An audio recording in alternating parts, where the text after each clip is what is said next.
In construction, oil and gas fields, and other working sites, we hear a term health and safety. What is health and safety? What are the main functions of health and safety? What happens if we do not follow health and safety in the working site? We're gonna discuss all these points in this video.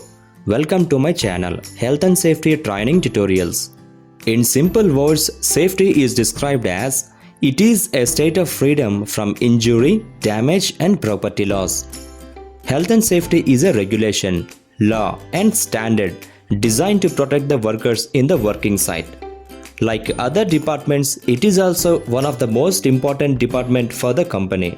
The main function of the health and safety is to save the workers' lives from injuries and deaths, controlling equipment damage and property loss.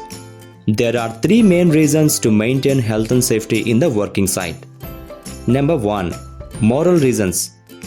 If any worker is injured or deceased in the working site, it could be not only an economical loss but also a moral loss to their family. Socially, it is completely not acceptable. Employer must take care of their employees and ensure safe conditions, safe equipment, and safe environment are provided. Number 2. Financial reasons. When an accident takes place in the working site, it will bring forth many expenses to the company or organization. Accident may lead to injury, equipment damage, and property loss. There are many direct and indirect costs will occur to the company when an accident happens. Compensation to the workers, medical bills raised from hospital, equipment damage and repairs, legal penalties, production and reputation loss, etc. Number 3. Legal reasons. Governments and enforcement agencies will raise legal obligations on companies and organizations in order to follow health and safety in the working site. When companies fail to implement safety regulations, they will face legal actions, penalties, and imprisonments from enforcement agencies.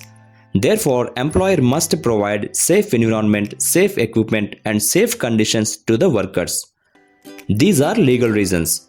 Finally, the main objective of the health and safety department is to make zero incident, accidents, and fatalities and keep the workers safe in the working site. Friends, this is all about objective of the health and safety. Many more important safety videos are coming shortly. If you like this video, just share, comment, and do subscribe my channel.